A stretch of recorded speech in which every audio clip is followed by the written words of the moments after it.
Prueba estadística. En la estadística existen dos grandes campos, la estadística descriptiva y la estadística inferencial.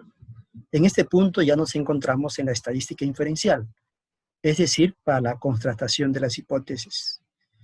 En este caso, existen dos grandes campos dentro de la estadística inferencial para la prueba de hipótesis, las pruebas paramétricas y las no paramétricas. Esto tiene que ver, en primera instancia, si la distribución de los datos cumple el supuesto de normalidad. En este caso, si el p-valor es mayor a 0.05, entonces se está concluyendo de que sí cumple la distribución normal. En consecuencia, se aplicará pruebas paramétricas. Caso contrario, se aplicarán pruebas no paramétricas. Dentro de las paramétricas tenemos la t-de-Student para muestras independientes, la t-de-Student para muestras pareadas, la correlación de Pearson y el análisis de varianza. Para las no paramétricas tenemos la U de Mann-Whitney, la T de Wilcoxon, la correlación de Spearman, Kruskal-Wallis, el chi cuadrado y el McNemar. Prueba de normalidad. Antes de utilizar la prueba para contrastar nuestra hipótesis de investigación, se debe primero hallar la prueba de normalidad. En este caso, la hipótesis a contrastar son las siguientes. La hipótesis nula. Los datos analizados siguen una distribución normal. Y la hipótesis alterna indica que los datos analizados no siguen una distribución normal. Existen dos tests para hallar la prueba de normalidad. El test de Kolmogorov-Esirmov y el de Shapiro-Wilks. ¿Cuándo utilizamos el test Kolmogorov? Cuando las muestras de estudio son grandes, es decir, mayor o igual a 30 casos. De Shapiro-Wilks utilizaremos si nuestro estudio tiene una muestra menor a 30. En este punto los autores no se han puesto de acuerdo. Algunos dicen 35 y otros dicen 50. Nota, si el p-valor es mayor a 0.05, aceptamos la hipótesis nula. ¿Y qué es la hipótesis nula? Dice que los datos analizados siguen una distribución normal. Si el p-valor es menor a ese número, entonces rechazamos la hipótesis nula y aceptamos la alterna, en el cual indica que los datos no siguen una distribución normal.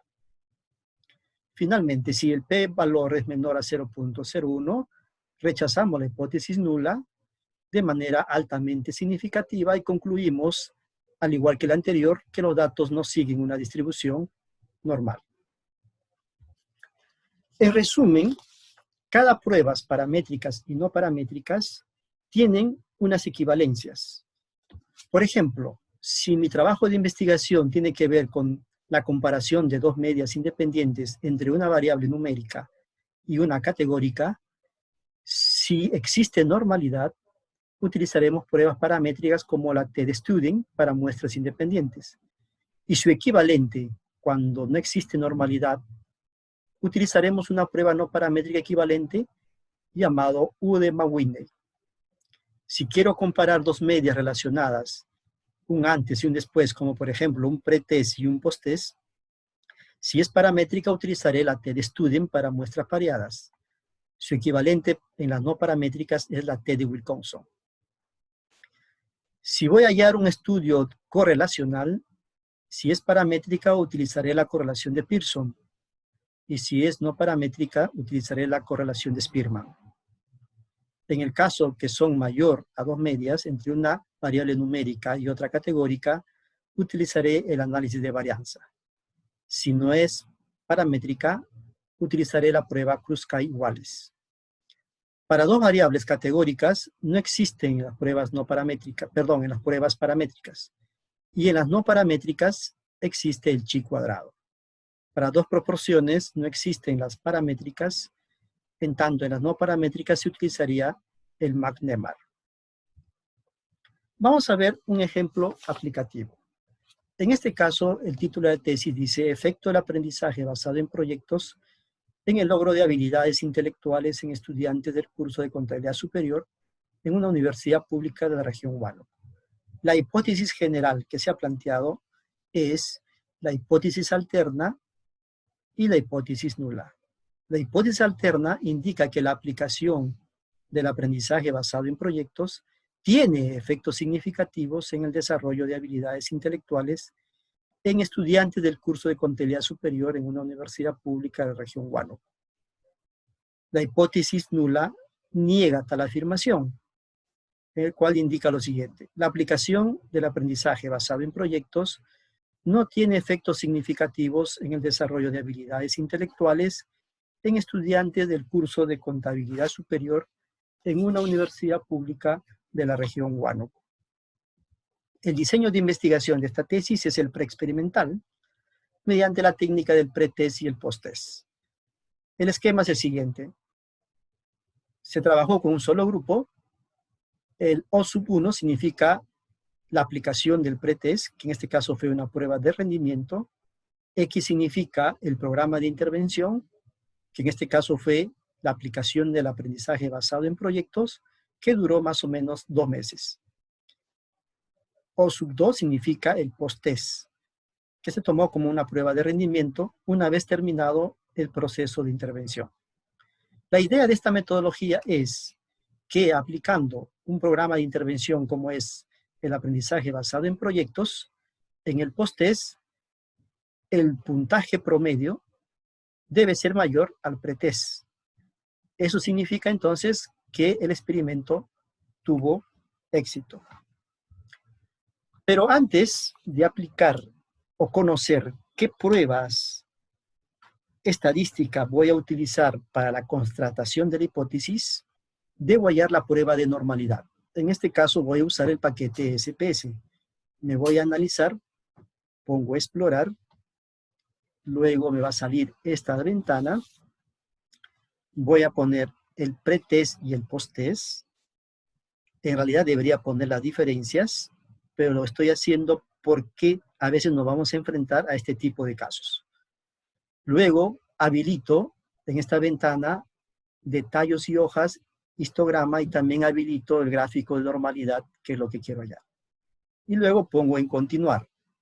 En continuar entonces me salen estos resultados. Pero vamos a ver aplicando el SPS. Abro el SPS.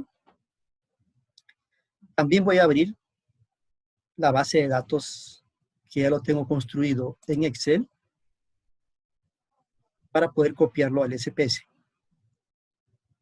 Entonces aquí están los datos en el Excel. ¿Cuántos estudiantes han entrado al experimento? Son 30 estudiantes. El pretest vendría a ser una prueba de rendimiento que se aplicó al inicio, es decir, antes de la aplicación del programa de intervención denominado aprendizaje basado en proyectos, y estos son sus promedios. Luego se aplicó el ABP, más o menos 2 meses, y al final se aplicó un posttest, que es una prueba de rendimiento, y como pueden observar, estos son los promedios de los 30 alumnos. Asimismo, pueden ver de que en el posttest los promedios son mayores. Por eso la diferencia entre pretest menos posttest me sale menos 6 en este caso. Me sale negativo. Significa entonces, cuanto es negativo y más alto el número, significa que en el posttest los promedios son mejores que en el pretest, y por lo tanto el programa de intervención ha tenido éxito. Lo que voy a hacer entonces es copiar estas 3 columnas de datos al SPS. Control C, vamos al SPS, Control V, y tenemos copiado acá, solamente que nos falta modificar las variables. En la parte inferior ven ustedes estos 2 botones y me voy a la vista de variables y acá comienzo a renombrar. El primero era pretest, el segundo era el protest y el tercero la diferencia. También debo modificar la unidad de medida, que en este caso, como son promedios, es una variable cuantitativa numérica, ponemos escala. Regreso en la parte inferior izquierda, en vista de datos, y ahí están renombrados. Bueno, vamos a hallar entonces el test de normalidad. Me voy a analizar, estadísticos descriptivos, explorar, y en este caso pongo el pretest y el posttest.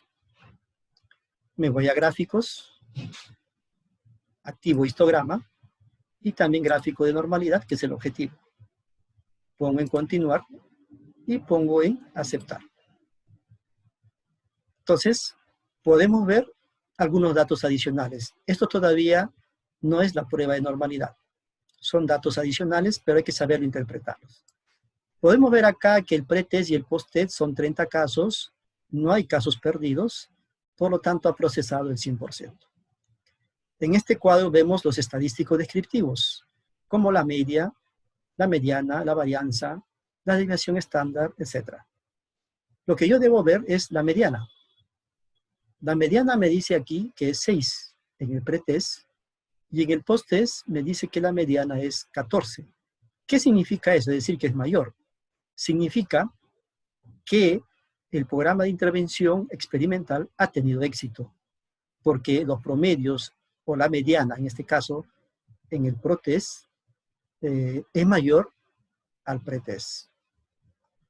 Acá está la normalidad. Y vamos a regresar al PowerPoint, porque ahí tengo el pantallazo, que es lo mismo, y acá vamos a analizar. Bueno, me sale en el pretest, me sale 0.093, y para el posttest me sale 0.002. ¿Qué dice la teoría? Dice que si el p-valor es menor a 0.05, significa que los datos no siguen una distribución normal. En este caso, el posttest me está arrojando un valor menor a este estándar, y en consecuencia puedo decir que no sigue una distribución normal. Sin embargo, en el pretest me sale el p-valor mayor a 0.05, por tanto sí sigue una distribución normal. Cuando se enfrentan a este tipo de casos, basta que uno no cumple el principio de normalidad, se considera para todos, entonces, que la distribución de los datos no sigue el supuesto de normalidad. Por lo tanto, se deben aplicar pruebas no paramétricas. Otra cosa que hay que tomar en cuenta acá, como la muestra de estudio es igual a 30, en nuestro caso, y como la teoría nos dice de que si es mayor o igual a 30, se debe utilizar el Kolmogorov-Smirnov. Entonces, por lo tanto, debemos observar acá. Pero acá también me sale igual. Para el posttest me sale que no cumple el principio de normalidad, y para el pretest sí cumple el principio de normalidad porque es mayor a 0.05. Pero como hemos indicado, basta que uno no cumpla, se considera que los dos no siguen una distribución normal. Por tal motivo, se recomienda utilizar una prueba no paramétrica. Ahora bien, vamos a regresar al SPS nuevamente y voy a analizar la prueba de normalidad, análisis descriptivos, explorar, voy a poner restablecer y voy a hacer ahora con la diferencia. ¿Por qué con la diferencia? ¿Cuál es la importancia? Porque la diferencia viene a ser el resultado de estos dos. No olviden que hemos restado el pretest menos el posttest. Entonces, en este caso la diferencia vendría a ser, digamos, el resultado de estas dos variables. Me voy a gráficos, activo histograma y gráfico de normalidad, continuar y aceptar. Bueno, como ya expliqué, es los mismos datos, me voy a concentrar en la prueba de normalidad. Como pueden ver acá, me sale 0.440 en Shapiro-Wilk y 0.199 en Kolmogorov. Pero regresemos al PowerPoint porque ahí tengo un pantallazo, es lo mismo de los resultados, y podemos ver lo siguiente. Hemos dicho que vamos a utilizar la prueba Kolmogorov-Smirnov. Entonces me voy a concentrar acá. Como pueden ver, la columna que dice significancia se está refiriendo al p-valor. y me sale 0.199. Esto significa que es mayor a 0.05. Y la teoría me indica si es mayor a 0.05, entonces los datos siguen una distribución normal. En ese sentido, se debe usar una prueba paramétrica, como la T de Student. Entonces, en el anterior caso, podemos ver aquí que me sale que los datos no siguen una distribución normal. Por tal motivo se recomienda usar una prueba no paramétrica. Pero, aplicando la variable diferencias, me sale todo lo contrario. Entonces, ¿cuál de estos tres debo tomar en cuenta? Debemos tomar en cuenta lo que es las diferencias. El anterior lo puse para saber cuando nos enfrentamos a dos casos en el cual uno sigue una distribución normal y el otro no sigue una distribución normal. Entonces, cuando eso ocurre, hemos dicho de que se considera a todos que los datos no siguen una distribución normal. Por lo tanto, entonces, en este caso, vamos a utilizar pruebas paramétricas como la T de Student, porque el test Kolmogorov-Esirmov, el valor de significancia o el p-valor está saliendo mayor a 0.05.